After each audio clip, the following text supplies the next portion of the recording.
Will she make it? That was the question running through our minds when we found Honk the Donk cast underneath this fence. Dan had to cut her out with a sawzall because we couldn't get her up. It was 35 below zero. She was fine at 7 a.m., but at dinner time, she was stuck under the fence. We didn't know how long she was there, but only that she was fine at 7 a.m. when I fed in the morning, and at 4 p.m., that's where we found her stuck. You can see how the ground is just pure ice from her laying there so long. This is the story of how we battled the odds to save our beloved Mammoth Donkey from colic not once but twice. Honk the Donk is an American jackstock mammoth donkey who they are an endangered species. She reminded us of another hero, the Pakseki H25, known as the Army Mule, built to carry heavy loads and rescue the stranded. We'll have more footage on this, so keep watching to the end, guys. So after Dan got her cut out from the fence so she was free, we helped her to get up, brought her into the barn. Guys, it's just freezing out, 35 below. Brought her into the barn. We got the blanket on her. We left her in the barn so we knew for sure she would be okay, as warm as possible. And we thought we were going to be okay. And here's the kicker, guys. The next morning, I'm leaving for my daughter's graduation ceremony for becoming a Black Hawk helicopter pilot. Now, because there was going to be cold weather and Dan anticipated this, he decided that I would be going for the graduation ceremony and he was going to stay home in case anything happened at the farm. Well, thankfully, he is a planner because, boy, it's cold. We have so much snow. Honk is sick, and now I'm leaving. There's so much snow that we can even bring Calamity down because she can't get into the wild pen with the donkeys that I absolutely wouldn't trust for her to be around yet. So she's learning how to ride in the side-by-side, to go plow snow with Dan, to go check on Honk. And in the morning, he drops me off at the airport. He comes back home because we had to leave at like 4 o'clock in the morning. He comes back home and guess what? Honk is down again.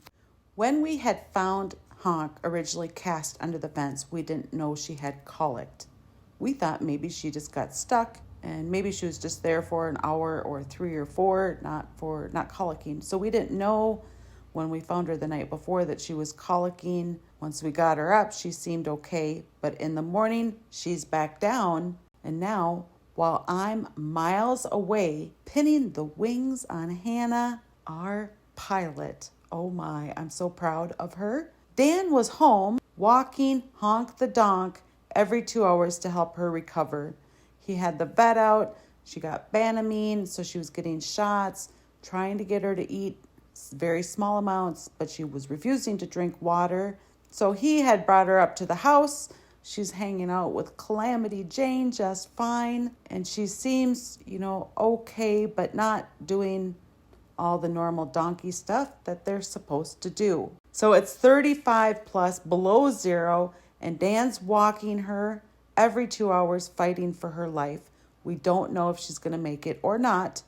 Because it was so cold out, the vet could not give her an IV because it's just too cold out. It would have froze. So I'm checking in with Dan on a regular basis, and we think the nightmare is over.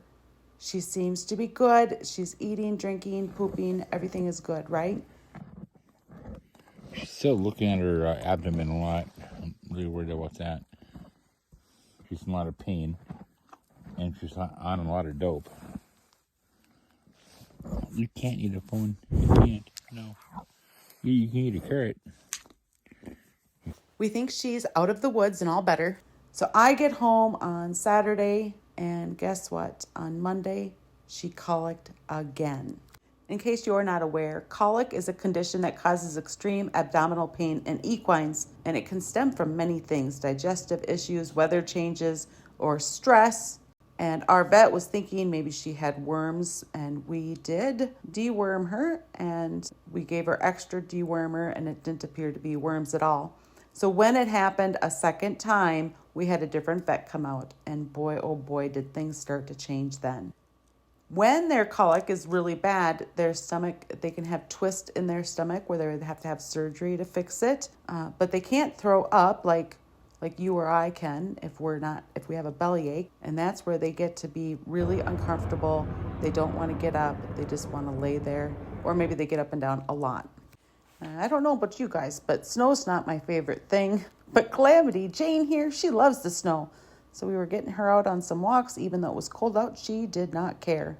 It's absolutely beautiful to look at with that snow-covered landscape, but it's not fun to work in. All right, keep watching, guys. We're going to talk about how we treated her colic, as well as some footage from when I was at the museum with Hannah of the Army mule.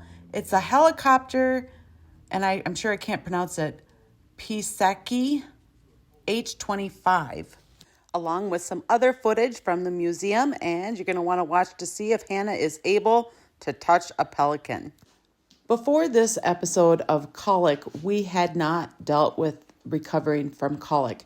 I've had one horse get colic, but he was 31 years old, and we had to put him down. So we're really fighting for her life, trying to help her get better.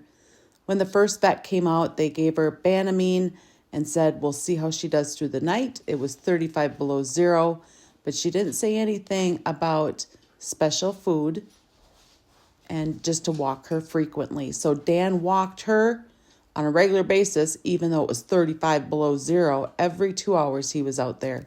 When she colicked the second time, then we called a different vet. She came out with her assistant, and they were amazing. They did both an exam from both ends. They gave her IV fluids. They gave her medicine, and then gave us good instructions on what to do next. And then they would call in and check with us each day to see how she's doing, as we were trying to decide if she'd be going to the hospital. But at the time, we couldn't get her there because of the snow that we had. So we have a laundry basket here full of different mashes that we made. We ground up a beet. We were just trying to find anything she could eat. We had rake marks around her water so we could see if she was stepping in there to get drinks of water or not. And she was not liking most of the mashes. We were trying apple juice and beets and craisins and Honk The Donk. ground up apples and carrots, like all kinds of different Now we're things. going to do a smorgasbord And for you. what we found was we Find just out had to what do you like. a little bit of grain, a very small amount of grain, and then Beet as much water. fluid as we could get. We had to put it in her hand Oh, to that get one's her to drink cranberries. it. This was being done every 2 hours, I've never with had the exception of cranberries at before. nighttime. Is it sweet enough? And she that you pulled like through, it? you guys. Ooh. In the end, love, patience, and And now we might be determination able to saved put, her life. like, She's some more of than that just in a a bunch donkey of to water. us. She's family. And it If might your sweeten equine up the faces water. colic, don't give up. Make sure you call your vet, and every moment you one spend is fighting apple for mash them with can a make tiny bit of all of the green. difference. I ground up an apple. Lots of different things here that we were trying to get her to eat. We did both Banamine shots this as one? well as the paste. I think The whole my apple opinion in is there. that the shot was easier to do when they're not feeling very good. Maybe they're a little bit more resistant than using the paste. And typically when I'm using the paste, and she's still somewhat new to us, I use oats to help and entice her. Right?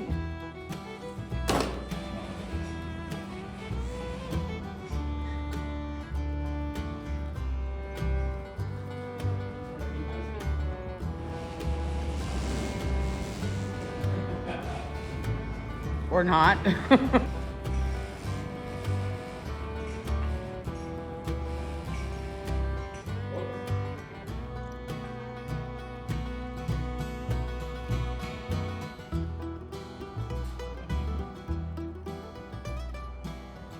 Checking water Colic. every time we went down there, every 2 like maybe hours, she drank a little as water well out of as there. taking pictures Have of a it and poop. checking to see if she had a stool. Pee. All of these were very And she's exciting every time we saw standing. that happen. One poop. She really didn't So she drink gets hardly more any medicine water at all and her until mash. after she started to get hay again.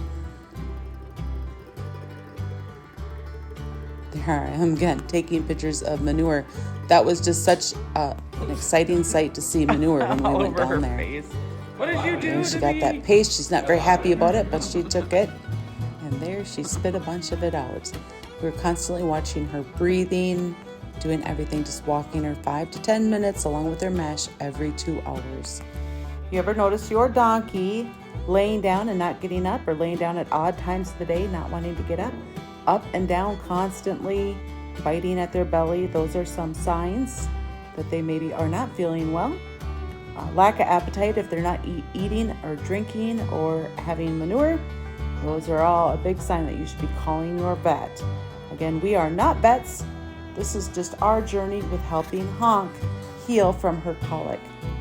Keep watching more for that mule helicopter, along with whether or not Hannah is able to touch a pelican. Now, this helicopter, the mule, was designed for utility and rescue missions. The H-25 was equipped with an overhead winch capable of lifting 400 pounds, making it invaluable for retrieving personnel in challenging conditions. Its compact design allowed it to operate from ships, including aircraft carriers, battleships, and cruisers. The versatility made it a reliable asset for the U.S. Navy. The H-25 was the first helicopter to feature an autopilot system and was also the first to perform a loop showcasing its engineering innovation. Some variants like the HUP-2S were modified for ASW roles, equipped with dunking sonar to track enemy submarines. Beyond the U.S., the H-25 was used in foreign navies, including the French Navy and the Royal Canadian Navy, highlighting its global impact. That's the Army Mule, you guys. Thanks for watching. Keep seeing here. We're going to have some footage more of the museum, and then Hannah Banana trying to touch a pelican.